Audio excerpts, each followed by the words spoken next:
Welcome to Built on Air, a podcast and video series about all things Airtable. Today, we're joined by Chris Guthrie, an e-commerce aficionado and another featured speaker from this year's inaugural Airtable Users Conference. In addition to selling his own line of products on Amazon, Chris specializes in helping other sellers maintain and grow successful Amazon private label businesses using the power of Airtable and automation. After discussing how his business began and has managed complications brought on by the COVID-19 pandemic, Chris shows us his Airtable base that helps keep his orders, shipping, and inventory data in check. With some insight into a few scripts he's written, we explore his unique approach to solving some popular Airtable sticking points, from formulas to Page Designer. Good morning. Hey, good morning. Thank you so much for being on the podcast. Yeah, definitely. Thanks for having me.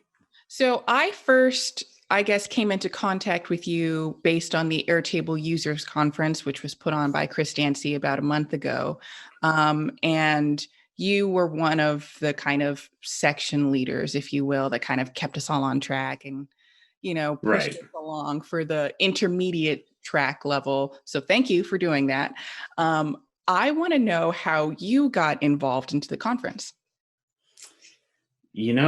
I honestly don't know the exact way. I just know that I saw one of Chris's posts from somewhere. I don't know which community it was in, but he was looking for volunteers for people to either help run the conference or present at the conference. So I volunteered for either or both. And about a week later, he wrote me an email saying that he would like me to participate. Great. So, yeah. I've been trying to be more active in the communities just to broaden my knowledge and also just help other people out too. So I thought it was a good chance for me to kind of break into it. Of course. And for the people who haven't seen it, can you give a quick little summary of the talk that you gave? Right. So during the conference, I talked about using buttons for on-demand automations rather than waiting for something to trigger automatically, using buttons to push out a task that you want to get done and not have to wait for, say, Zapier to pick up the change to run the automation, or not have to wait for some other different things. So I showed two different ways of doing that. I showed how to send a webhook out to Integromat using a button so that you can initiate whatever's in that Integromat scenario. And then I also showed how to use a button to send a very simple email, a form email based on data that's inside of your base. And that button just runs a very simple formula that replaces some text and brings in some fields, and then uses what's called the mail to syntax, which is pretty limited. That's why I said has to be a very simple email. In that you can't do attachments, you can't really do a lot of email formatting or anything like that. But for sending off like quick reminders to clients, or like sending off a request for different tasks to your different team members, just clicking a button and having that done instead of typing the email every single time, I thought was very helpful. And I've been using it a lot. Of course, it's helpful. It's one of the key things that people want to do once they have collected a bunch of contact information data. They want to be able to contact those contacts. And your talk was incredibly helpful for the people who would like to do that using Airtable and a little bit of automation work. And we'll put the link to your talk in the description of this video. But okay, cool. You're no stranger to Airtable, obviously. How did you kind of come across it, and how has it made its way into your everyday or professional life? So years ago, I started a small mastermind group with a couple other e-commerce sellers that live in the Los Angeles area. And we were meeting, and one day we brought our laptops to lunch and we were showing each other some stuff, and someone showed me this spreadsheet, but it looked very different. I was like, wait, this isn't Google Sheets. This isn't Excel. What are you doing here? And even that one that he showed me was very, very basic. I mean, not a lot going on there, but I loved how the interface looked. And then I started looking through the field types and I was like, wait, this is really cool.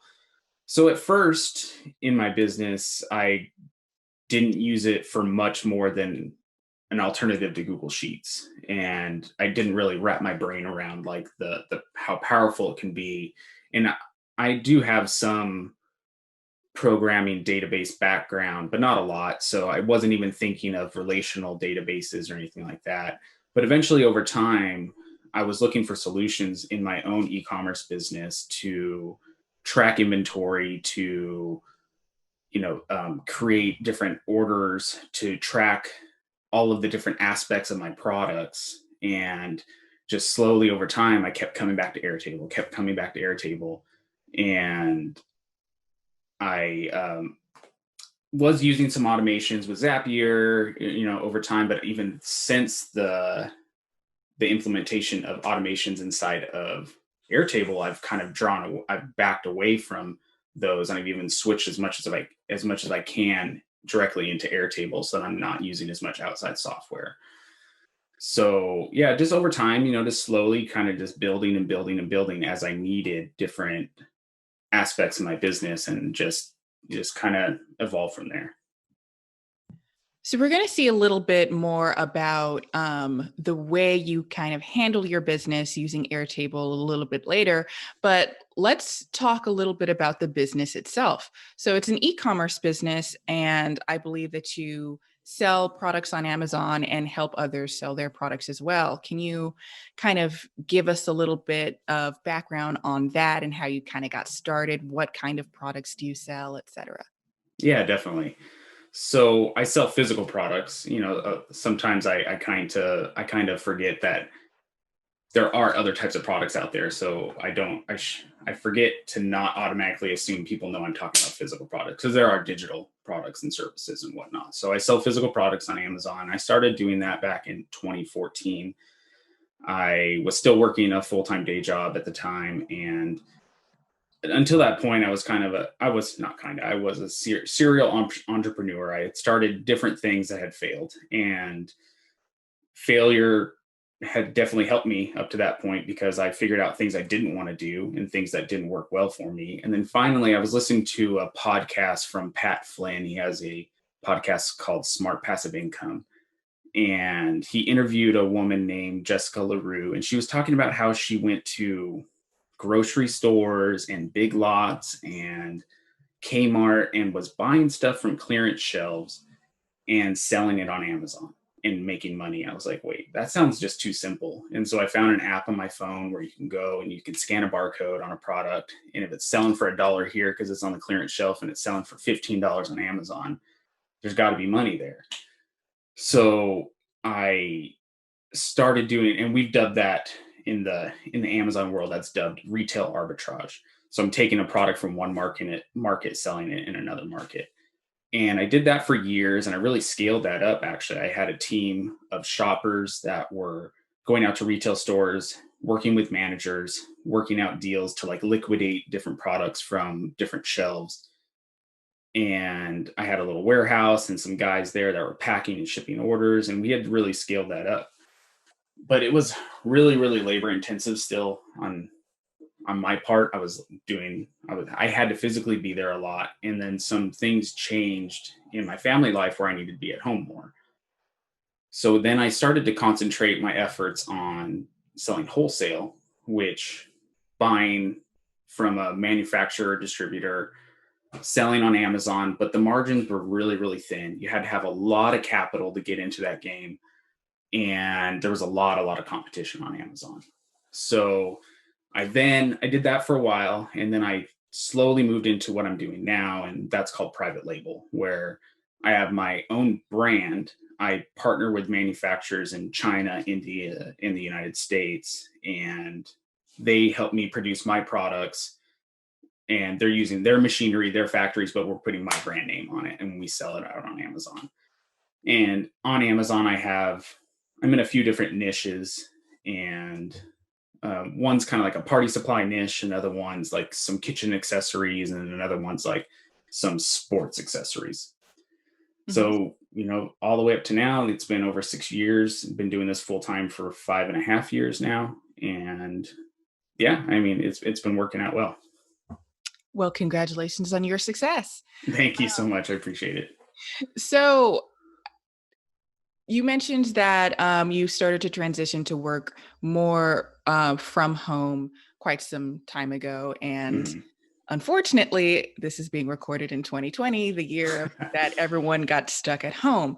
Yeah, Do you feel that you are a little bit more prepared to just kind of, I have a home office, I'm going to, conduct my business from home and I'm not going to be as thrown through a loop as some others? definitely. In some aspects, for sure.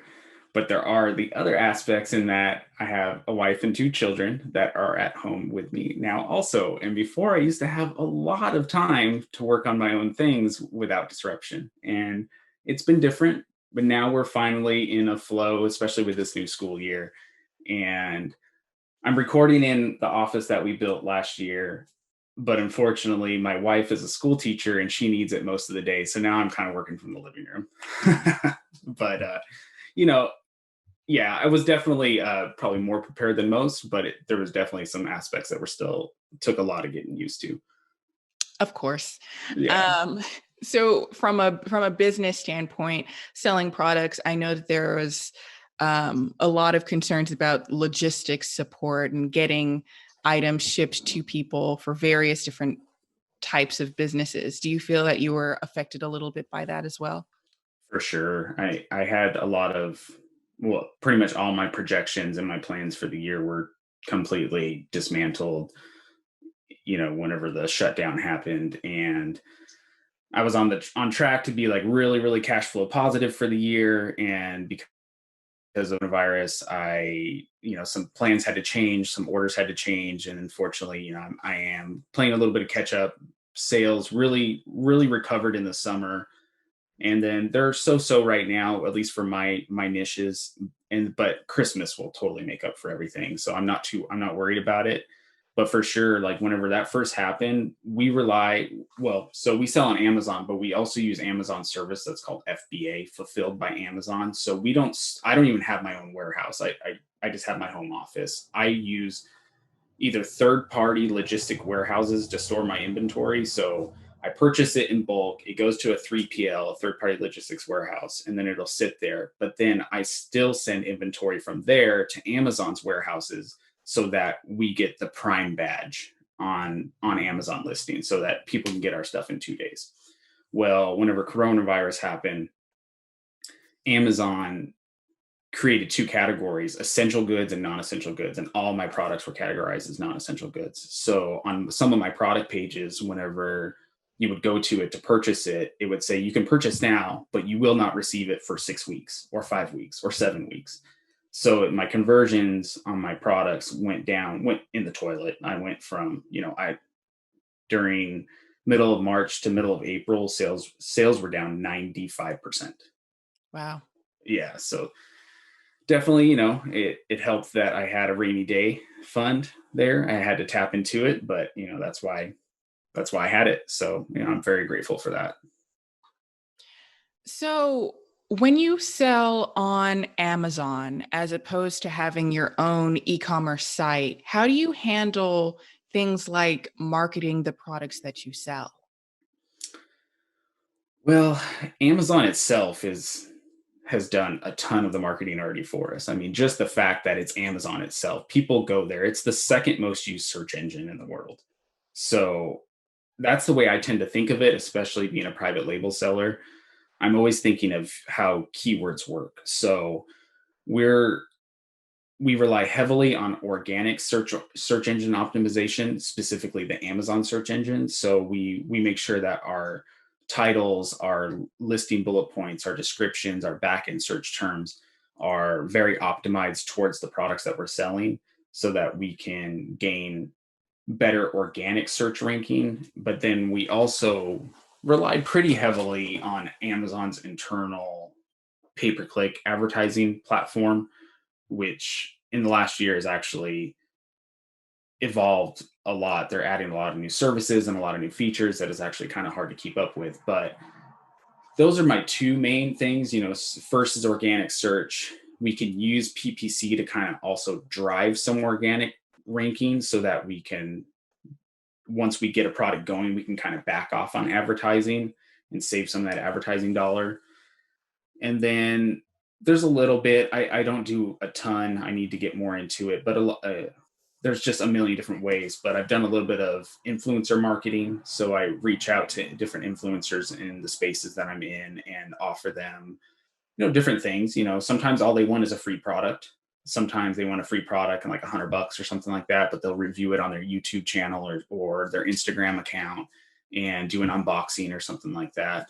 And then they, post a link to their audience, and we get a boost from that also. Interesting. Okay.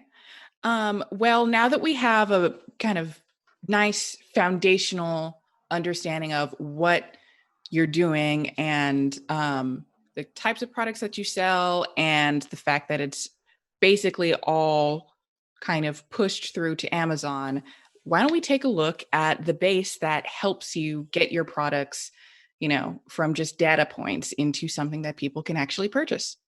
Yeah, definitely. So this is a scrubbed version of the base that we use. And it actually, at first I thought, oh, that'll be easy. But the more I dug into it, I really had to manipulate the data and remove a lot of sensitive information. So there are going to be some fields that are not going to be occupied, unfortunately, but most of those are just attachment fields with some, different sensitive information in them. So with the advent of, I'll start here with the advent of buttons.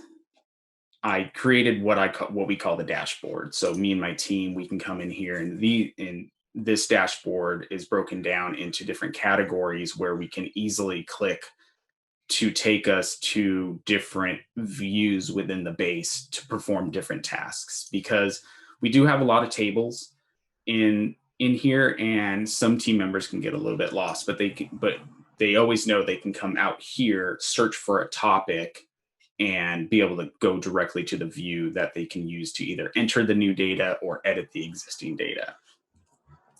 And whenever I started to design the base years ago, at first I was using like different automations, and I couldn't really wrap my brain around how to track inventory. So I was like moving inventory from different stages from one table to another, but I didn't like how that worked because I was relying on outside services like Zapier to do that. But I wanted to move everything inside of Airtable. So eventually I'll get to that here in a sec, but how I have a way to track every single inventory event. So again, we start here with the dashboard, and if there's different pieces of information that a team member needs to go to, they can click on a link. And then our base, it serves kind of 2 to 3 purposes. It tracks all of our details of all of our products. It tracks inventory. It tracks our buy cost for each, all the way down to the individual piece, how much each individual unit cost us.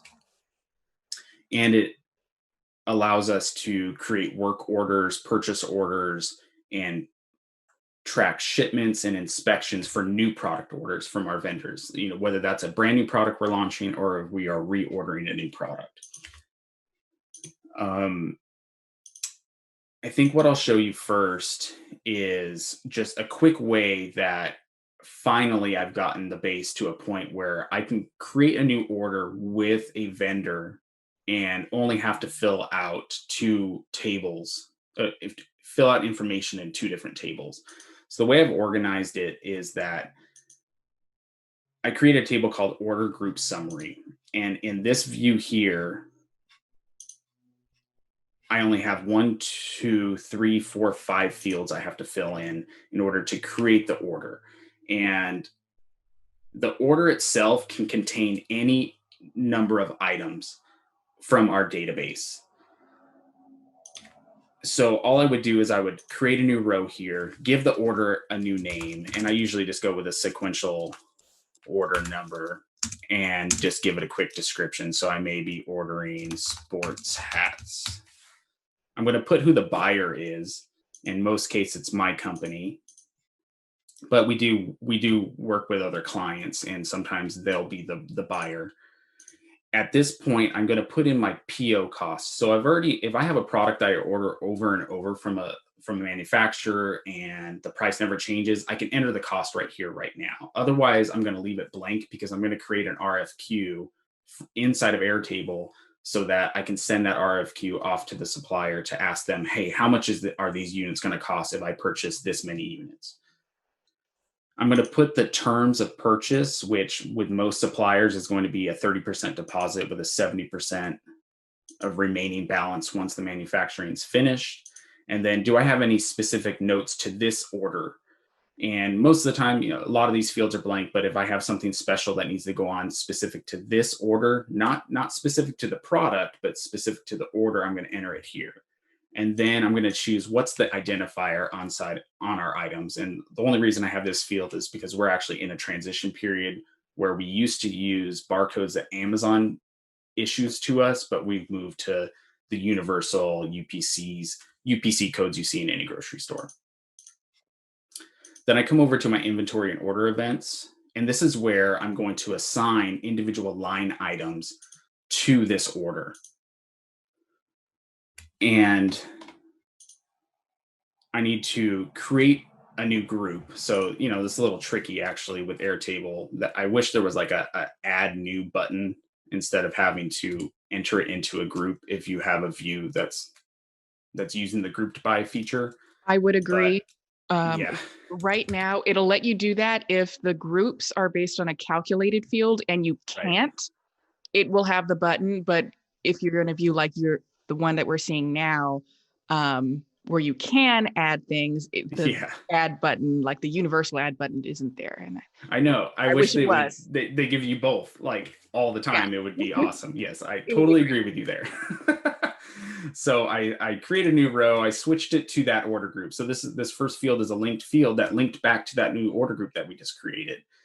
And now I'm just going to enter today's date just to keep track of stuff like that. Now this is the linked field where I'm going to add the individual item itself to this line item.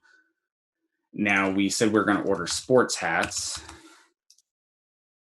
and then here I have a sport hat red and a sports hats black. Now I would need to create a new row for every different variation.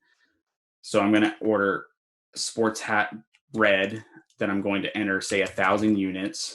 I'm going to choose the company that I'm ordering from. Now let's say it's, I don't know, it doesn't really matter for these purposes. Now, here I'm going to enter any type of shipping cost that my supplier would charge me to get their items from their factory to the port, so that my items can get on a boat and sail across the seas over to America. If I don't know that, I leave it blank for now. And do I have any notes specific to this line item? I would enter them here. And then what do I want my purchase terms to be? Like, this gets into a little bit, this is very technical jargon here, but I'm going to use FOBC, meaning these items are going to go on a boat versus being on an airplane.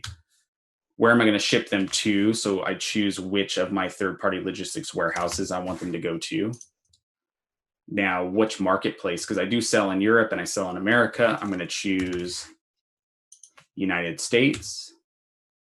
And then here, do I know my package info for my products, or do I know my carton info? If I do, I'm going to connect them into these rows here.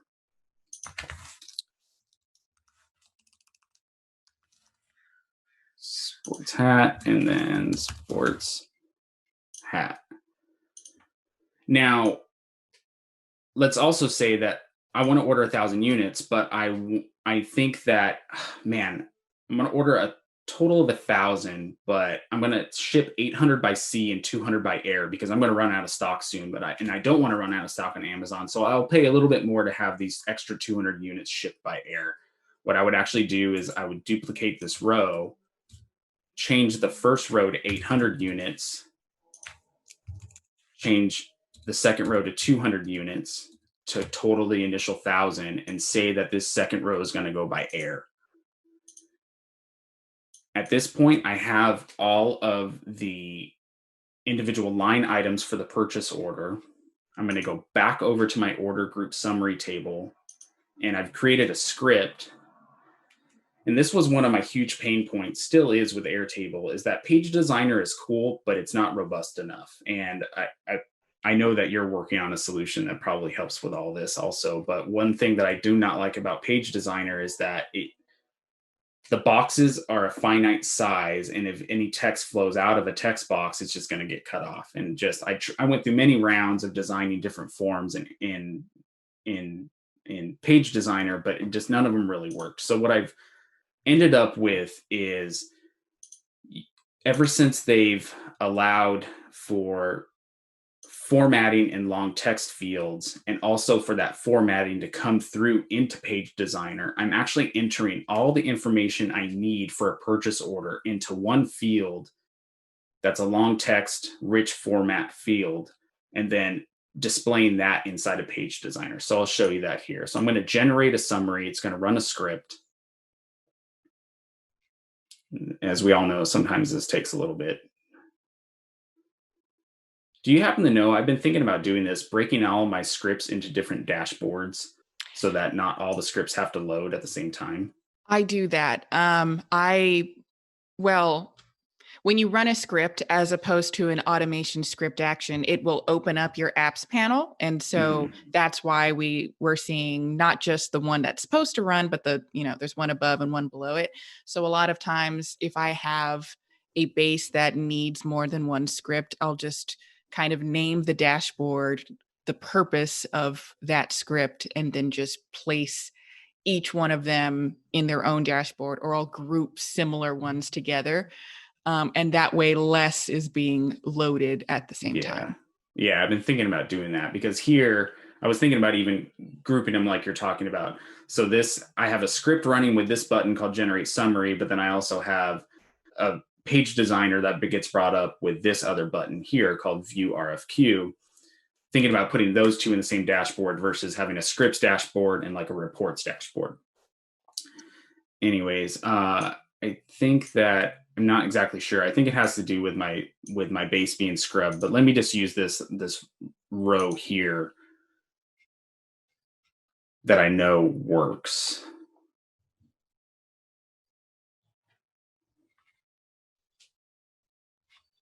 Oh, and I clicked the wrong button. I apologize. So generate summary on the row that I know that works. It fills in this field here called summary.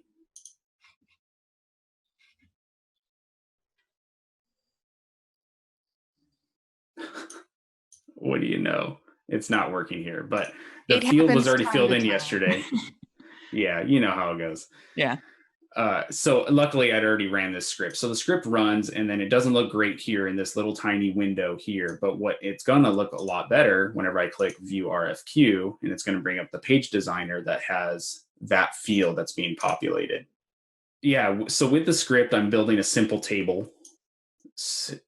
Just because, again, I was so frustrated with the limitations. Yeah, you could bring in a table based on base information directly into Page Designer, but if you had other boxes below that table and that table happened to be too long, then the table is going to get cut off and the RFQ is just not going to look right.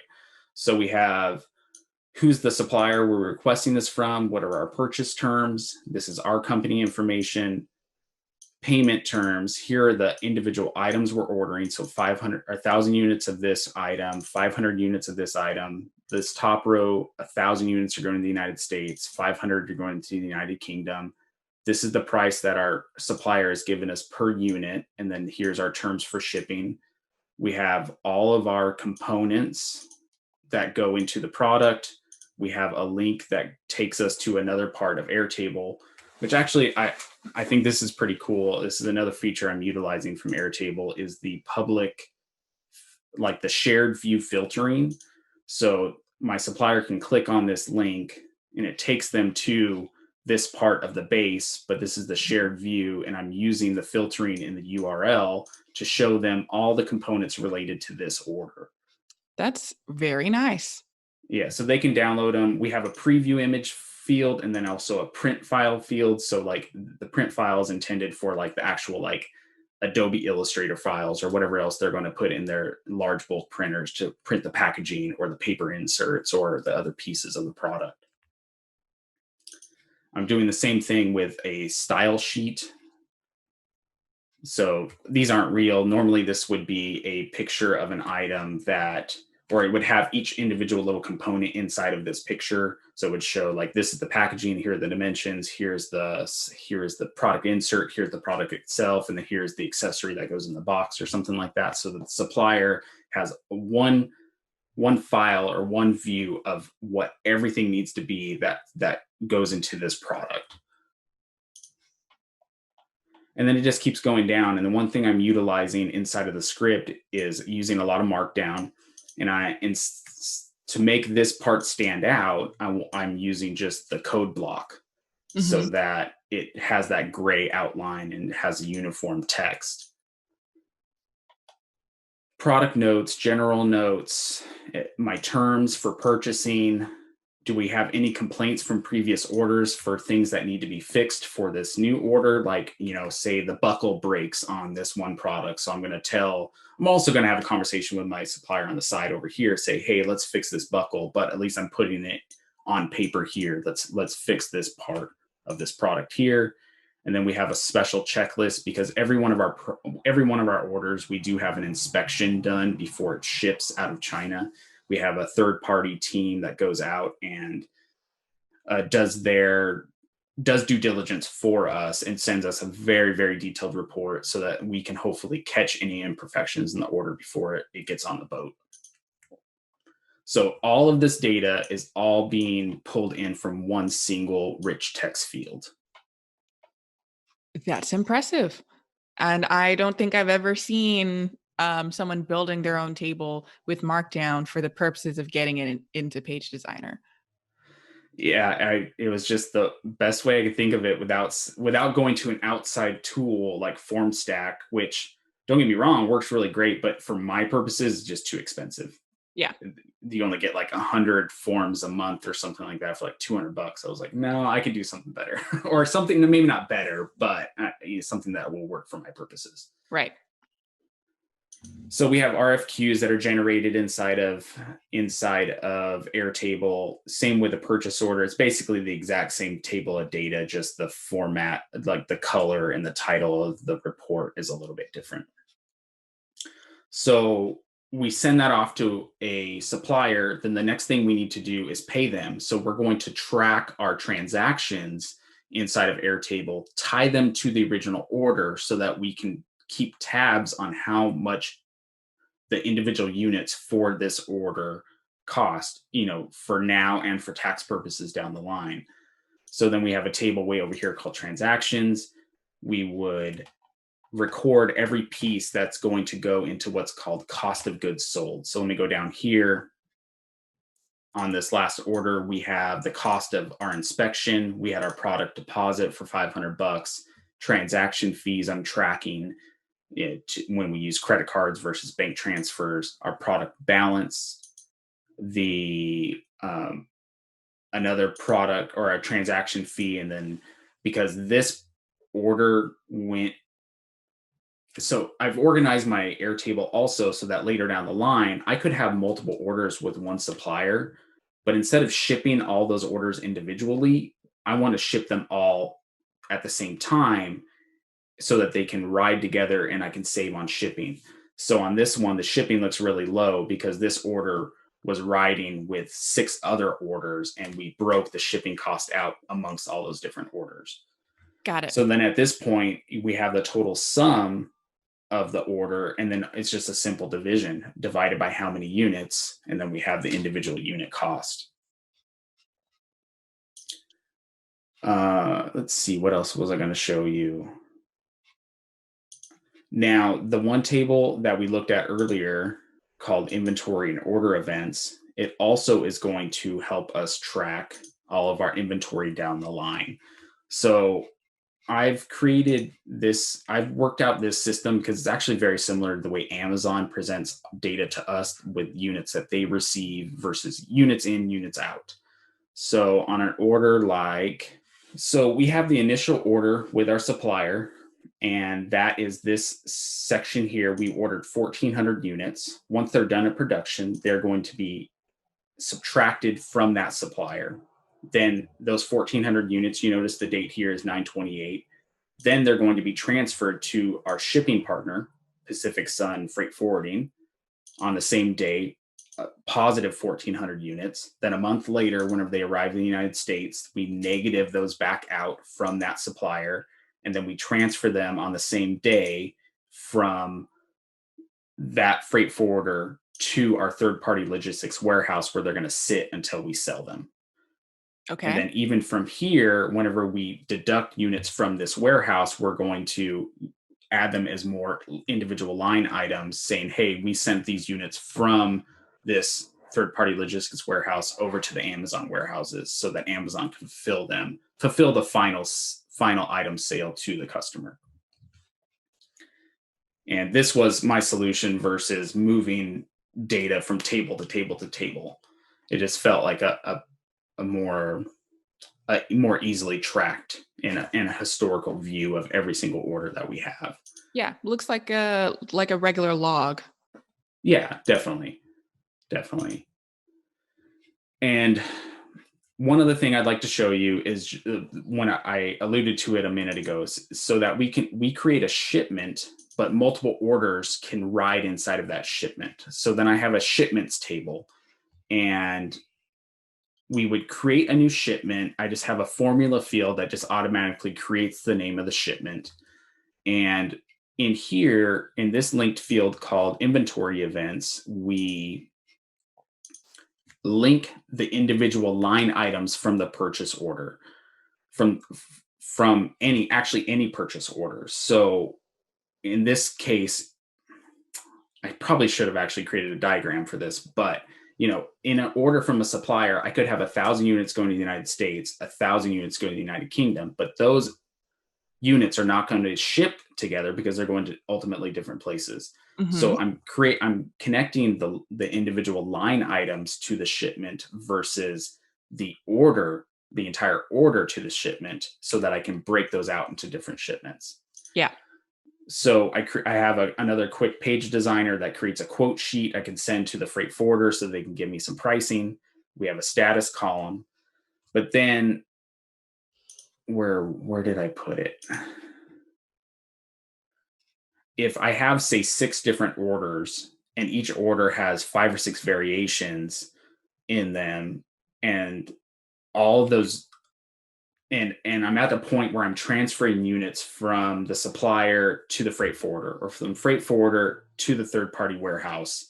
That's a lot of different manual entries into that table. It could be, up to, 20, 30, 40 entries per different shipment. So I created another script, and I just actually got finished with this a week or so ago. And I thought I added a button, but I'm not finding it for some reason. Yeah. Well, I just created a script that automatically goes out, asks me some questions similar to a form, and transfers the units as I need them. And cross my fingers that it works once I find it here.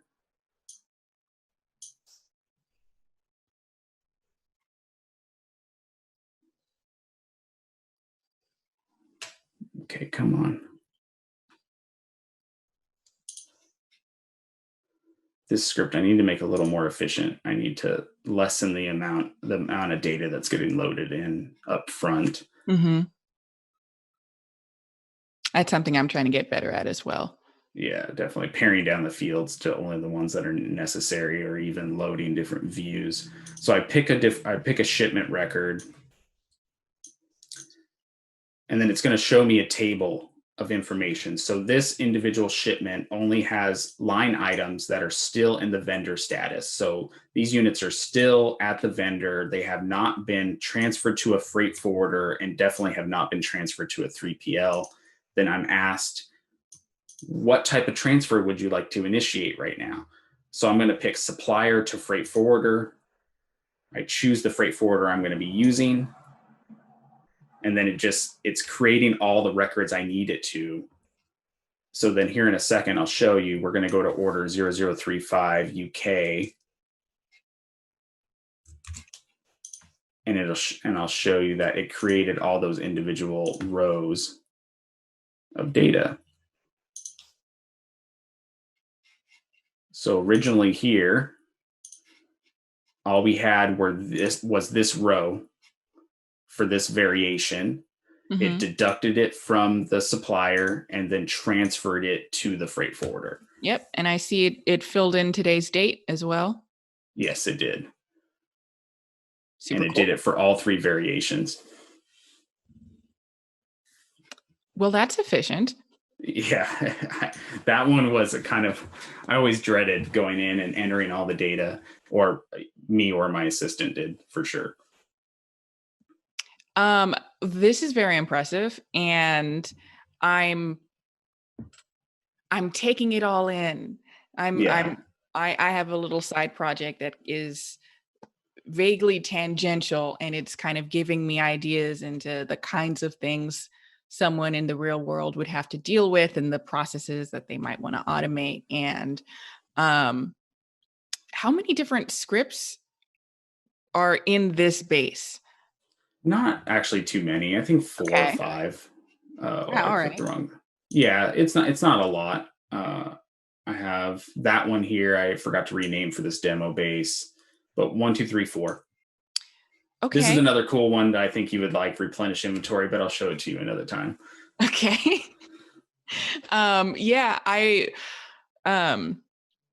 aside from my invoicing thing, the first idea I had of this in this similar realm was something that dealt with inventory management. And I want to make a process that's super, super simple, but you've already basically done it with your scripts and moving things from point A to point B and filling in the date and all the linked fields and getting you the information of where something currently is once you pick it from the selection box. So congratulations. I'm sure this has made your process a lot smoother. Yeah, definitely. Yeah, for sure. And it's it's not just that, but it's also helped us be less prone to human error.